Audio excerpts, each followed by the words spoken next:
time on Earth. Here's Bud Aldrin when he's asked about the square on the Bible. Is this how people act? I mean, you just asked him from the square on the Bible that he went to the moon. You see what he did. I'm sure about that.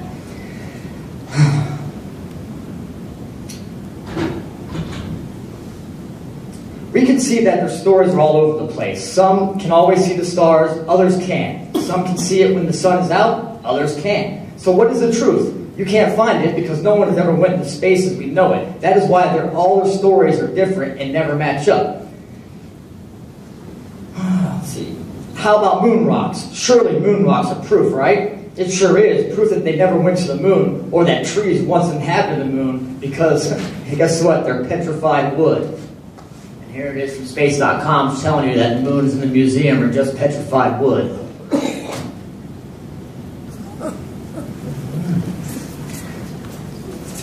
So what about the message it says about the moon landings? Well, they lost all the telemetry data, so there is no data to prove they went there. You cannot get their telemetry data.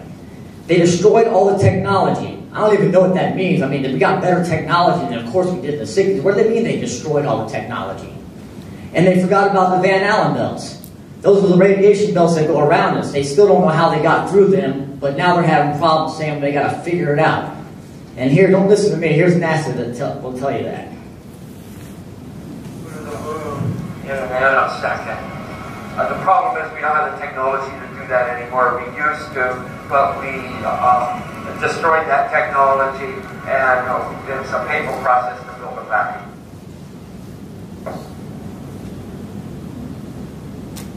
It was all recorded on these telemetry tapes.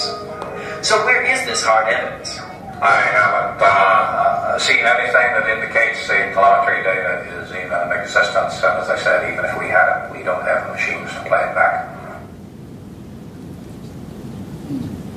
But your own research has shown the telemetry data is missing. That's right.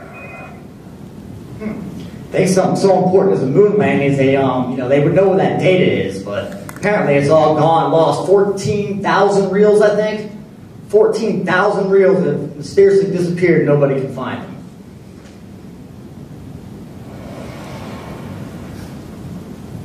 We are headed 3,600 miles above Earth. 15 times higher from the planet than the International Space Station. As we get further away from Earth, we'll pass through the Van Allen belts, an area of dangerous radiation. Radiation like this can harm the guidance systems, onboard computers, or other electronics on Orion. Naturally, we have to pass through this danger zone twice.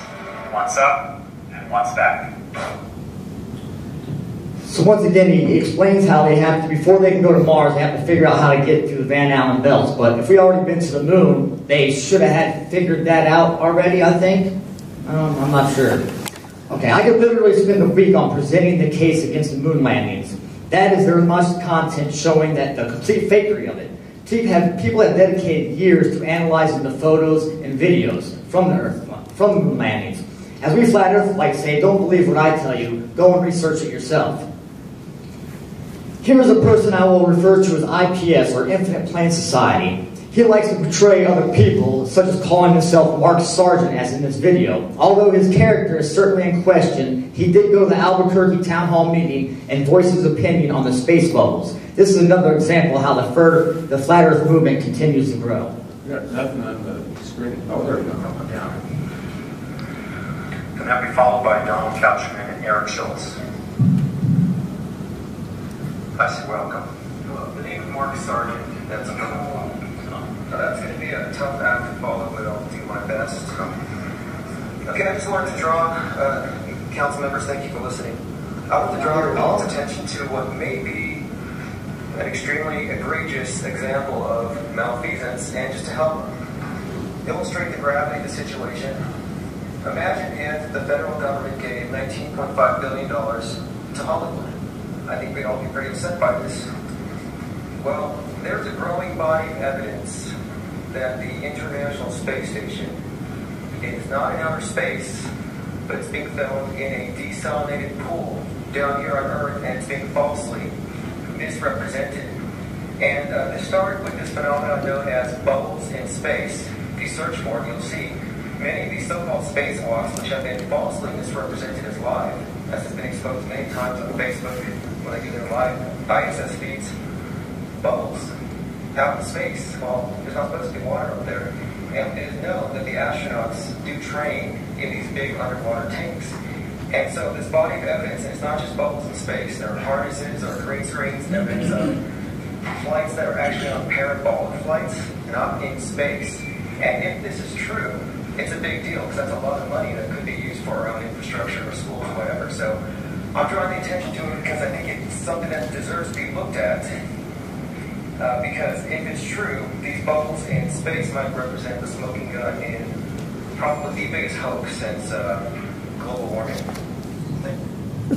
All right, for those y'all can't hear, he went to the Albuquerque Town Hall, or City Council meeting right there, and he basically tried to bring their attention to what is referred to as bubbles in space. Many times when they're doing their so-called spacewalks, there will be bubbles going up. Well, in space you can't have bubbles. And he was trying to bring that attention to them to get them to look at it, because if they are spending $57 million a day to give us supposed live shots from a pool, and everybody knows NASA does their practice. They have a whole ISS scale model in a pool that they practice in. But what they're doing is they're taking those practice and they're superimposing the pictures to make it look like they're in space when they're really not in space. They're in the bottom of the pool. Okay, let's see here, and this is the guy P-Brain, another content creator that is he explains the bubbles and how there's no way that they can claim that it is flakes of paint. That is their excuse. They say flakes of paint, but it's not flakes of paint. And I don't know why the volume is not working for us on here. It's kind of irritating.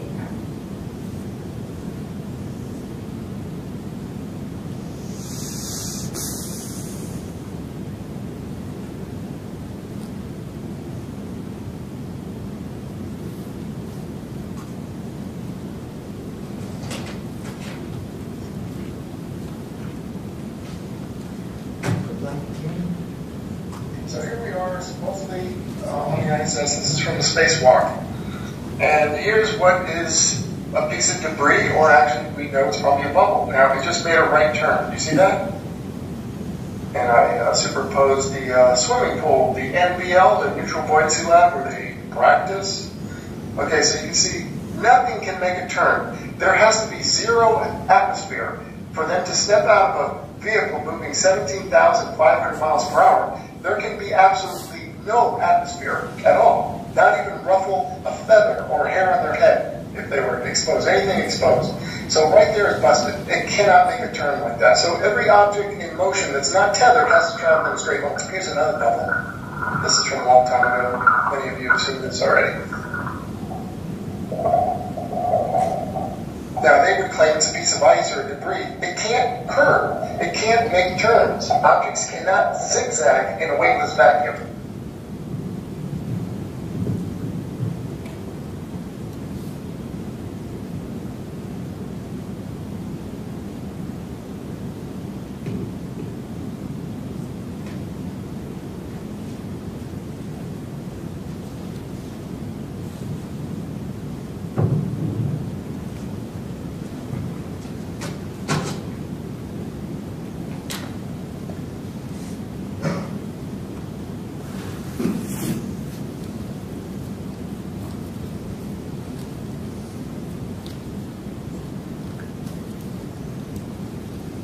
And then here's underwater, the Neutral Buoyancy Lab.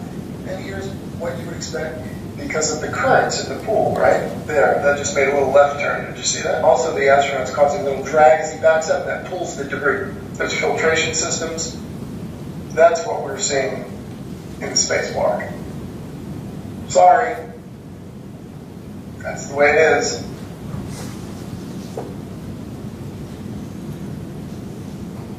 All right, so basically what he showed was that these things that are bubbles, that we have termed bubbles in space, they try and say it's paint flecks, but if paint is flaking off the ISS at that rate, I think they need to rethink about how they're painting things. But as we can see, it doesn't matter if it's a paint speck, a bubble, or anything. In the vacuum of space, you cannot have irregular movements like that. It has to be a straight line trajectory. There's no way you can get irregular movements in the vacuum of space. Okay. I can remember Admiral Byrd in videos about Hollow Earth. Before Flat Earth came on the scene, I used to set up, I used to eat up all the space and alien videos. Admiral Byrd had left a diary, to which it's shrouded in mystery like everything else, with erased pages and edited words. His Hollow Earth story can be likened to the story of the journey through the middle of the Earth. Because serious doubts have been raised about his diary, you can't think of that as any evidence.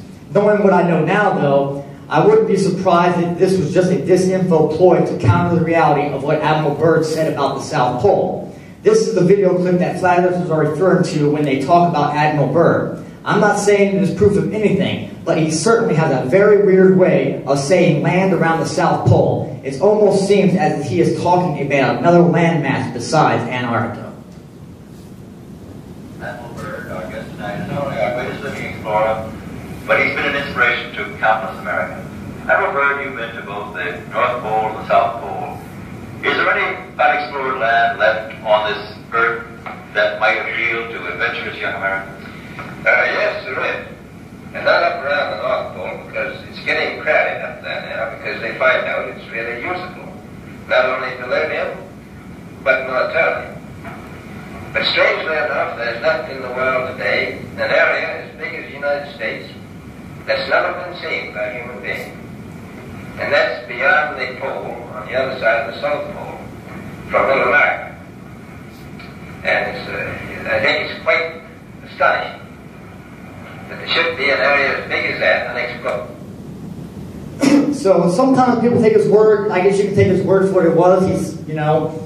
It does to me sound like he's talking about other land past the South Pole. Is he talking about Antarctica, just land on Antarctica past the South Pole? That's different. But this Admiral Byrd, he also did Operation High Jump. Funny name for an operation. Operation High Jump was when they went to Antarctica to explore. And why did they term it High Jump? My guess is because they were jumping an ice wall. So they termed it Operation High Jump. And also, I don't think he was involved with it. You have another operation called Operation Fishbowl. And these can all be proven. You can look up in government documents. They're not classified. But there's Operation Fishbowl, too, where they shot up atomic bombs and nuclear devices up into the air and exploded them. And they termed it Operation Fishbowl. If you just look at the words, sometimes they kind of, they love leaving the truth out there in plain sight, as we say. Okay, that's Admiral Byrd. Oh, Antarctica is a mysterious place where only guided tours and research stations are allowed. I actually had this debate with Dave and another person on Facebook. The other person on Facebook would move the goalpost.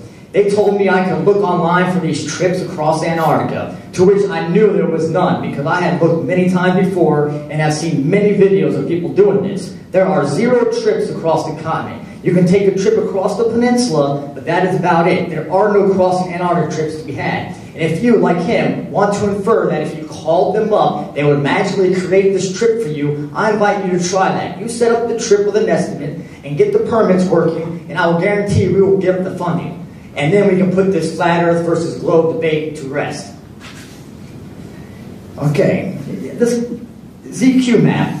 Here is the so-called current fastest circumnavigation from north to south over the poles. The white line has the route he was supposed to take. The red line is the actual route that he took.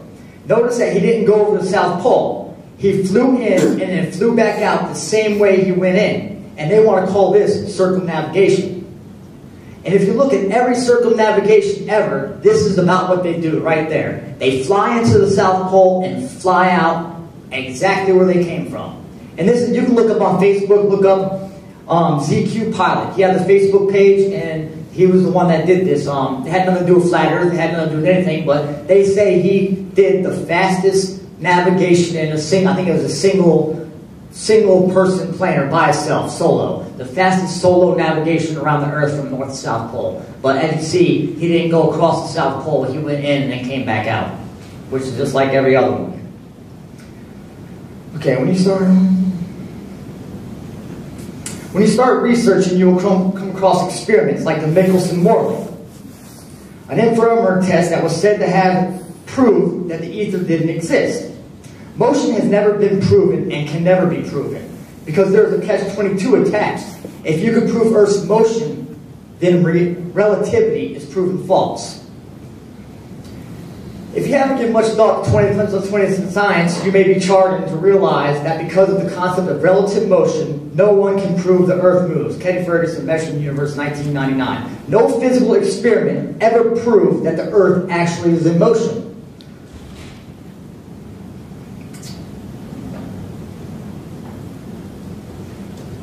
Alright, an infrared test has said that it can prove the ether didn't exist, but then, truth be told, there isn't all the story, and with everything else, the meaning of this experiment has been twisted and construed to fit the heliocentric narrative.